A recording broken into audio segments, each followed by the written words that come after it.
Hello guys, I just wanted to share my thoughts on the Crinear reference. I've been listening to it for about like 10 hours. I've been just listening to these, so I pretty much have a good idea on what they sound like, so I think I was ready to make the review based off of my impressions.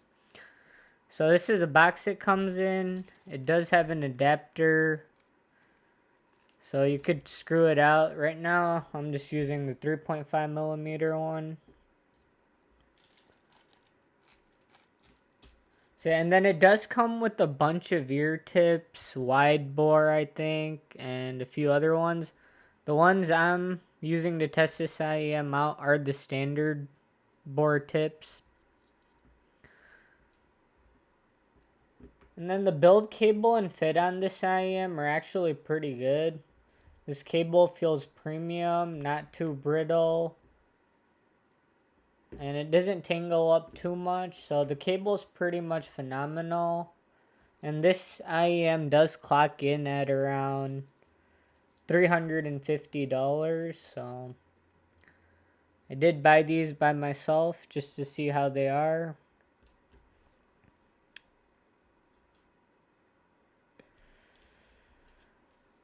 So yeah, that's the build side of things. Solid build, solid cable. The fit, to me, this IEM just fit perfectly, and the nozzle was just perfectly angled into my ear, so I didn't have an issue with not getting the correct fit or me feeling that the fit wasn't secure.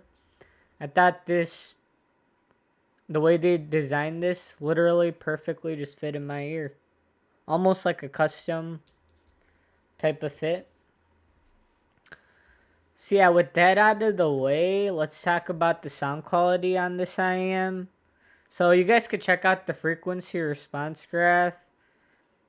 Um, there is a little bit of a boost in the lower mids, and then a little bit of sub bass, and then a pretty clean upper mid range with the 1.4K peak, and then the treble tapers off. So yeah, this IEM, to me, it has much more bass than I was anticipating, and I think that is because of the lower mids having a little bit of a boost around the mid bass area.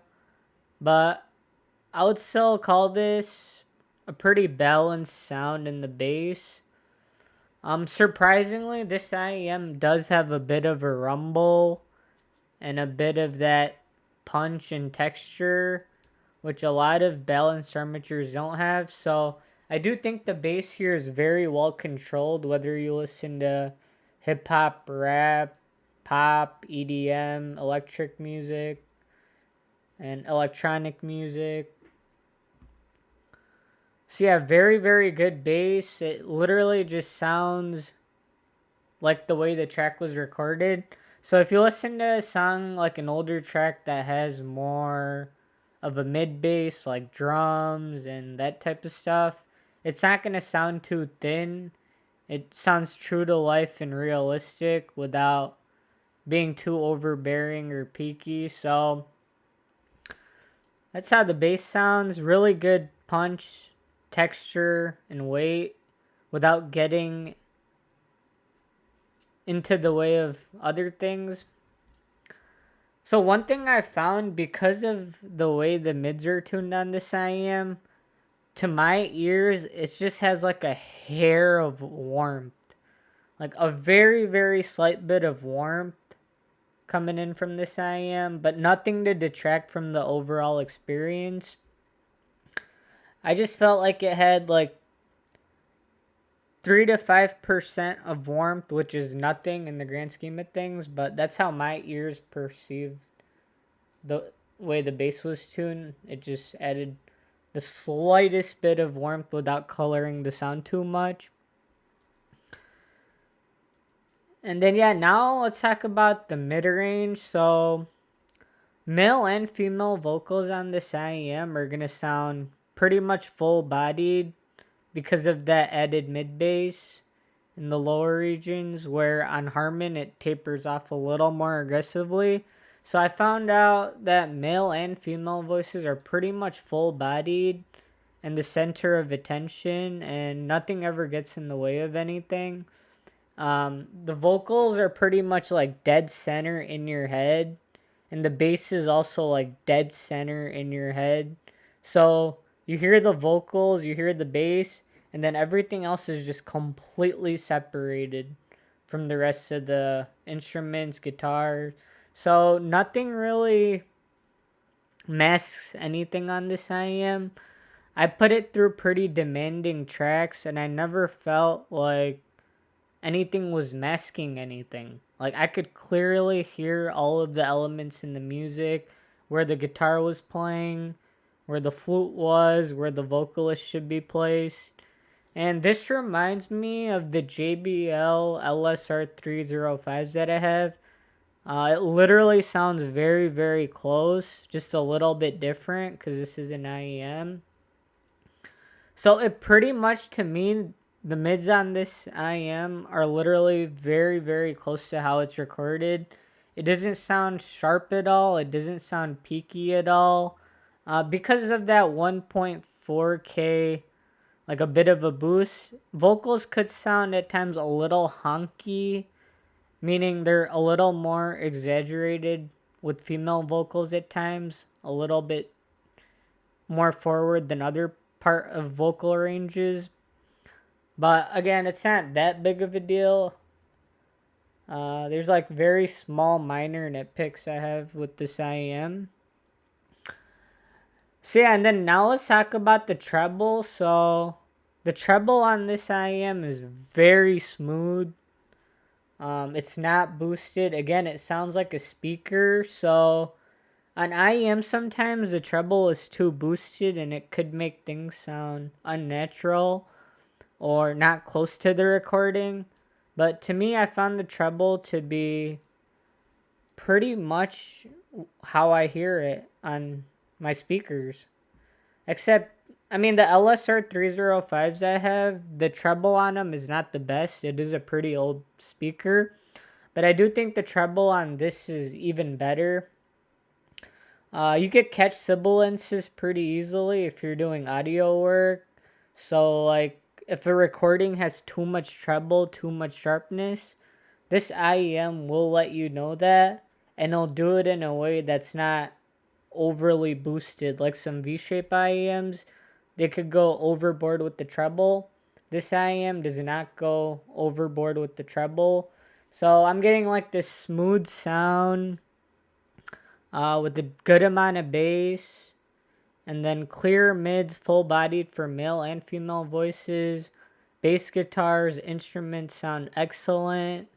And then in terms of the upper treble air, I do think this IEM has a good amount of upper treble air without, again, boosting it too much where harmonics can linger for too long or it could sound sharper than it should.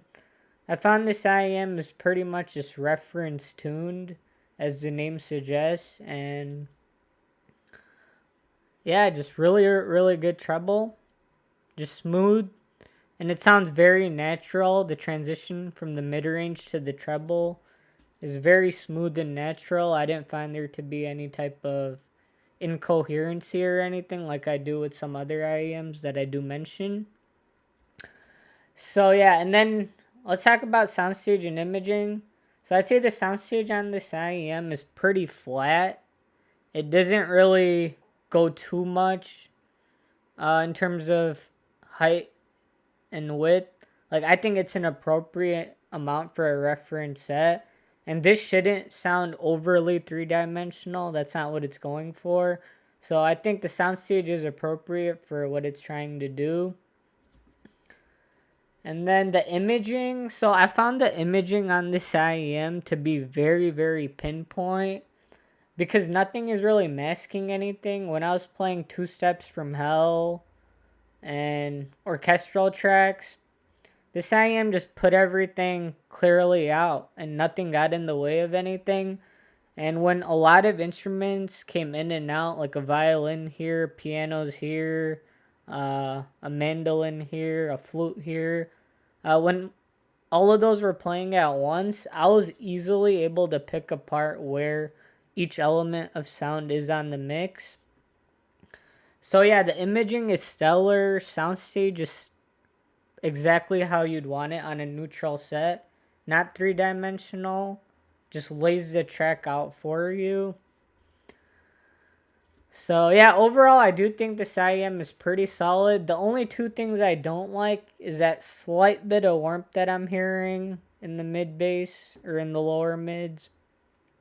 And then a little bit of that 1.4K honkiness, which could accentuate female vocals more than it should be.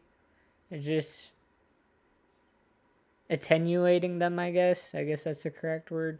Exaggerating them a little more. But yeah, other than that, so this is a pretty solid IEM. I think it does the job for the price. Nothing really sounded too bad on these IEMs to me with any genre. And that's how it should be. And this is not a boring IEM, guys. It has just enough bass where it's really punchy and rumbly. And you hear it. And it's just good. So when I first bought this, I thought this would have not enough bass, but that is not the case. Any song that has a lot of bass, this IEM will portray it accurately.